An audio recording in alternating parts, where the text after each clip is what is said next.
Hey guys, I'm Vanessa. 34, female. Growing up, I always appreciated and admired my mom, Vicky. She was a single mother who had to work 2 jobs just to make ends meet and support me and my older brother, Victor.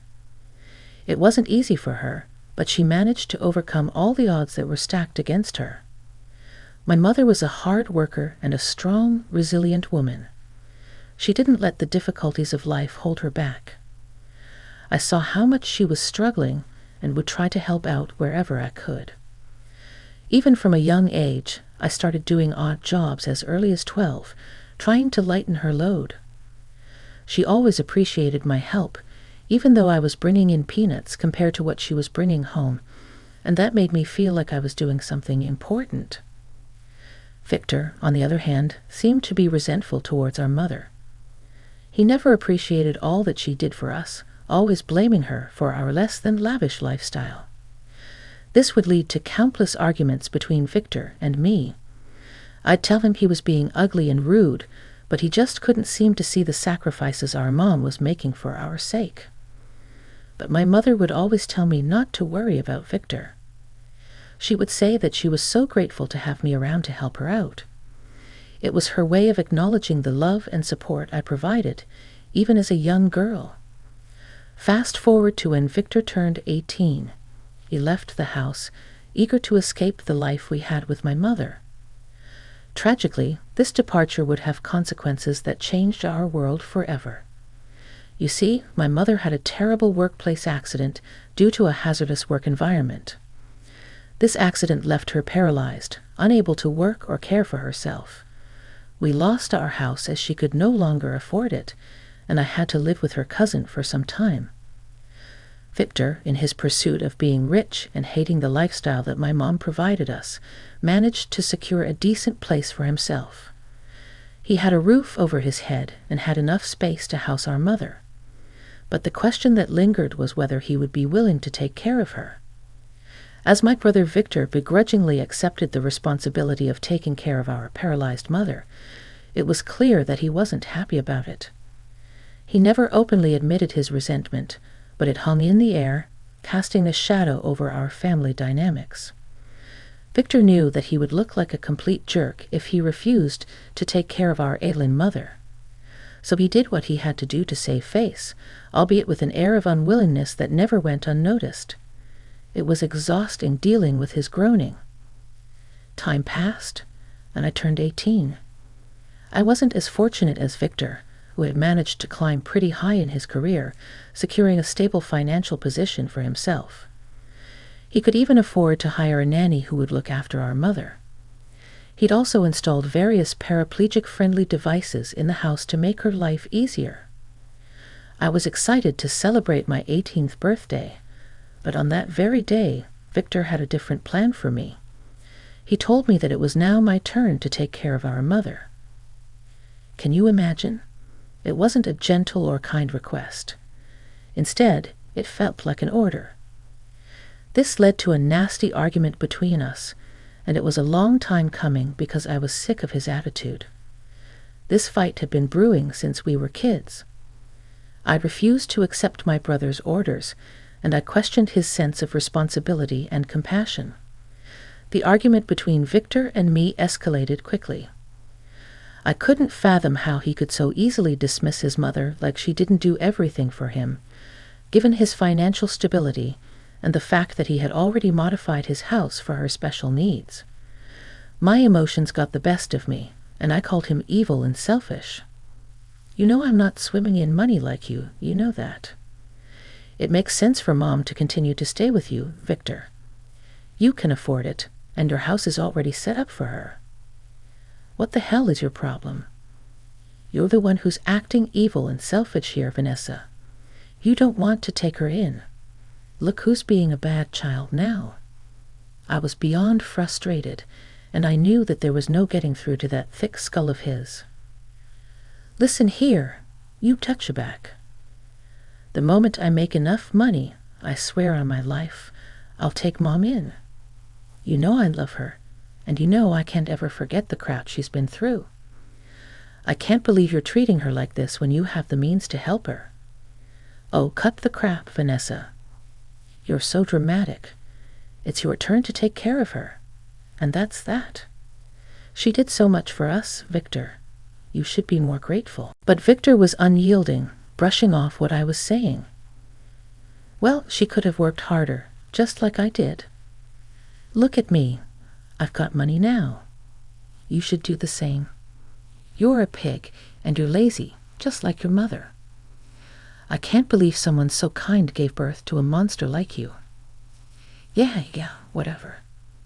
Look, I guess you're kind of right about having the facilities to take care of Mom. So yeah, it looks like I will continue to take care of her for a while. But you better believe the second you're on your feet, you'll take her in with you. Got it? Over the years, my relationship with my brother Victor deteriorated further, and I found myself unable to share the awful and nasty things he said about our mother with her.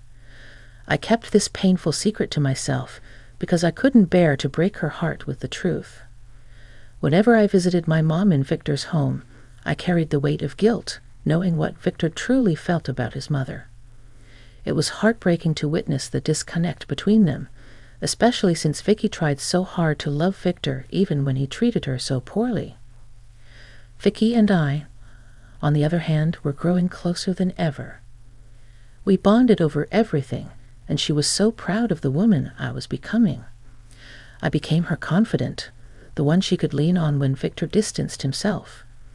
She complained to me about the lack of communication from her son, and I could only console her, assuring her that everything would eventually be all right. Vanessa, I just don't understand what's going on with Victor. I don't know what I did to make him hate me. You did nothing wrong, Mom. It's him.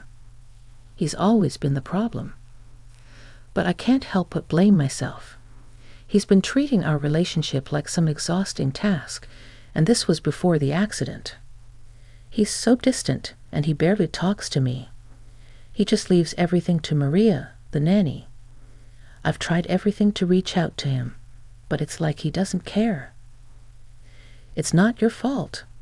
You've done everything a loving mother could do. Some people are just the way they are, and there isn't much you can do to change them. I know it's hard to accept, but it's his choice to be this way.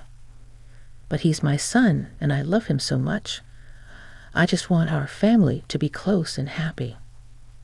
I know, Mom. I want that too.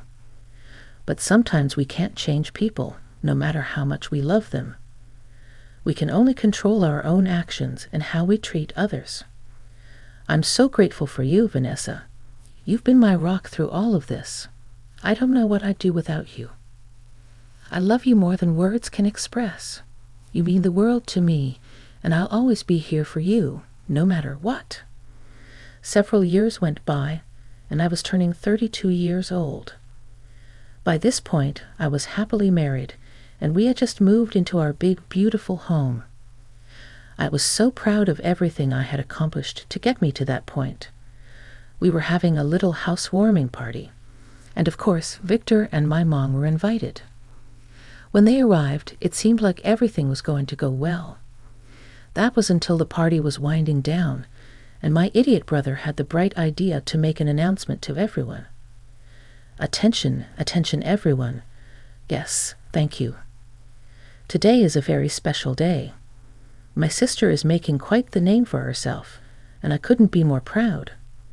She's such a smart, talented young lady, and I wish her and her husband nothing but the best with their future endeavors. May this house be filled with children, happiness, and memories. But I will say I have an announcement to make. As you all know, I've been taking care of Vicky since I was 18, and it's been great. But I now pass on the mantle to my baby sister, just like how we talked about all those years ago. It seems like you're now ready to take on this responsibility. So here, everybody.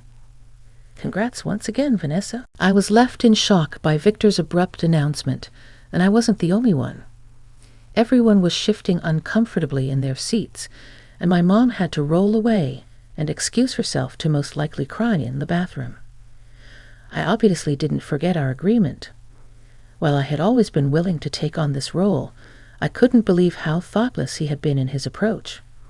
It felt intentional, actually embarrassing Mom like that. There was no excuse for his poor behavior, and I was disgusted. I tried my best to do some damage control, telling our guests that they needn't worry about anything and that the party should resume as normal. I then went to check on my mother, and sure enough, she was sobbing in the bathroom, which broke my heart. I hugged her and started apologizing, telling her I was sorry for keeping this a secret from her and promising to murder Victor in his sleep. She also echoed the same sentiments. I had about Victor's desire to embarrass us in front of everyone. Something was seriously wrong with that boy. He could have spoken to me privately, explained his reasons, and discussed a transition with me. Instead, he chose to make a spectacle of it in front of our mother. I jokingly asked her if she had dropped him on his head when he was a baby, and she said that she must have because there was no other explanation for this. We laughed for a bit, and after she was feeling better, we made our way back to resume the festivities. Then the guests started to leave, and this fake smile that I had plastered on my face was falling apart and being replaced by the anger I had. My anger flared once the last guest left, and I was ready to let all hell loose on Victor because I couldn't contain my frustration. I shouted at Victor, calling him out for his insensitivity and selfishness. It was painfully clear that Victor hadn't changed at all, and his priorities were still driven by his own interests rather than our mother's well-being. How pathetic, Victor. How could you just bring this on Mom like that in front of everyone? You could have talked to me privately, but instead you had to make her feel like she was a burden. She's your mother, and she doesn't deserve this kind of treatment. What is wrong with you? Vanessa, I've been taking care of her for years, and it's time for you to step up and do your part. I have my own life to live, and I can't be responsible for her all the time. I never said I wouldn't take care of her. I love Mom, and I'm more than willing to have her live with us. But you could have handled this with more sensitivity. She's been through so much already, and she doesn't deserve to be treated like this. Oh, here we go again with the dramatics. You sound like you're 18 again. Grow up, Victor, baby. I don't appreciate how you've been treating me. I understand that you didn't ask for any of this. You're right, I didn't, and I appreciate you taking care of me for all these years. But what you did was just classless and rude. You didn't have to embarrass us like that, and especially not during such a celebration. Honestly, get it together. You're a mess. Oh, I'm a mess? Okay, then let me get out of your hair. You know what? I'm glad that I'm finally getting rid of you. Do you know what I could have done with all the money I've spent on you? You're sick, you know that. Maybe, but I don't care anymore. I don't care if I'm the villain in your story. Okay, I've done my part. Besides, it's not like she's going to have a huge inheritance anyway. If I were to guess, it's 20 grand, right, Mom? I noticed my mom's eyes widened for a moment, and she hesitated before responding. Yep, only $20,000. I found it very suspicious, but I didn't react. You see, taking care of her is too much work for only $20,000. I deserve more, but obviously, I'm not going to get that. So yeah, good luck taking care of her. I'll send you her nanny's number. Get the hell out of my house and don't come back, you hear me? You don't have to tell me twice. I'm out of here. After Victor left, I was left alone with Vicky. It was clear that she was thrilled to be under my care and protection. I held her in my arms, vowing that she would never have to suffer again. I wanted to give her the love and security she had always deserved. 1 year had passed, and we hadn't heard a word from Victor. It seemed like he was off living the high life, going on exotic trips and drinking fancy cocktails, while we were working on building a stable and happy life together. I was still seething with anger at my brother for his selfish behavior, but Mom had a more positive outlook. One day, she had a glimmer in her eye, hinting that she had a secret to share. My curiosity piqued, and I prodded her until she couldn't keep it in any longer. She revealed something astonishing. She was secretly rich. My mom explained that after her unfortunate accident, she had taken her former employer to court, seeking justice for the unsafe work environment that had caused her harm. It was a legal battle that I remembered well, and she had tried to sue them, but the case hadn't gone her way. Yes, well, if you remember, after I lost the case, there were some stories floating around about it. Yeah, it was all over Facebook, I remember. Right, well, there's something I need to tell you, something I've kept hidden for a while now. It all began about a year ago when I received a phone call out of the blue. The person on the other end said that they knew about my lawsuit against my former employer, even though I had lost that case many years ago. They told me how sad it was to see someone like me, a single mother struggling to make ends meet, losing to the big man. Really, Mom? Who was this person, and why were they contacting you after all these years? Well, Vanessa, he's a billionaire, and just like me, he's paralyzed due to an accident he had a couple of years ago. Ever since then, he said he's been on a mission, trying to help people like him, since he obviously has the means to do so. A billionaire, and he wants to help you. Is he Bruce Wayne? Apparently so.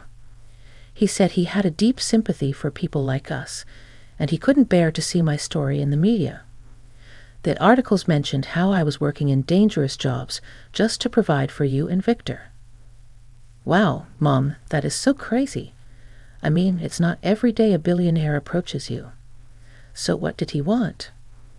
After making sure it wasn't a scam, I met up with him with the help of Maria, and he expressed his desire to help me out. He said he'd give me $20 million to make my life better, to make sure we never have to struggle again. I had to pick up my jaw from the floor for a moment. Things felt a bit dizzy. I couldn't believe what I was hearing. $20 million? Mom, that's incredible. It's more money than we've ever dreamed of having. Please tell me you're not joking. Sometimes I have to pinch myself because I still can't believe it. And the best part is that I finally received the money after a year of waiting, dealing with some technical issues on his end. But that's why I'm telling you all of this now, because the money has finally come into my possession. And that's when I realized something. Wait a minute. Is this why you acted strange last year when Victor said that your inheritance money was only going to be $220,000? Yep. Oh my God, I knew something was up, and I'm not sorry I lied to him either. I just couldn't bear the thought of my son being a selfish gold digger, only caring about himself. Honestly, Mom, he deserves it. He's treated you terribly and has basically abandoned us. I'm glad you understand, dear. I didn't want anyone to know about the money until I was sure it would be in our hands. And now that it is, I'm having second thoughts about telling him altogether. I mean, he seems to be doing just fine without it, so I don't think you should tell him. You're right. It'll be our little secret. Well, we'll make the best of this, Mom. We're going to have a wonderful life ahead of us, and Victor won't get a cent of this money. As the months passed, my mom and I had big plans to enjoy the newfound money. We talked about exotic vacations, fancy restaurants, and getting the best medical care we could afford. We envisioned creating wonderful memories together. Sadly, my mom's health continued to deteriorate. Her condition often forced us to cancel our plans. Thanks to the resources we had, we consulted numerous medical experts who all, unfortunately, delivered the same grim prognosis. Vicky's condition was worsening, and the future looked bleak. Another year went by, and tragically, we lost my mom. She passed away peacefully in her sleep, and I was right there beside her. The night before, I had chosen to sleep next to her because I had sensed something was wrong. I guess it's true what they say, when you know, you know. I was devastated. Grief overwhelmed me, making it hard to eat or sleep. I missed my mom terribly. She had always been my pillar of strength, and her absence left a void that felt impossible to fill. I didn't know how I was going to do it without her. Heck, to this day, I don't know how I'm getting by without her. But this next part always makes me smile on those particularly hard days, and I know she's laughing in heaven because what happened next was the greatest form of poetic justice. After my mom's passing, I was determined to give her a grand send-off. I planned a beautiful funeral to honor her memory and ensure her final farewell was something unforgettable. To my surprise, Victor, my estranged brother, decided to attend the funeral. I couldn't believe he was there, given our history, and given the fact that we hadn't spoken ever since I kicked him out of my house 2 years ago. In a rather shocking twist, Victor announced that he was at the funeral because he wanted his share of the inheritance. The lawyer and I exchanged puzzled glances since Victor wasn't even mentioned in the will. The lawyer took Victor and me aside to discuss the matter privately. After a brief discussion, the lawyer explained to Victor that our mother had altered her will years ago, making me the sole beneficiary of her assets.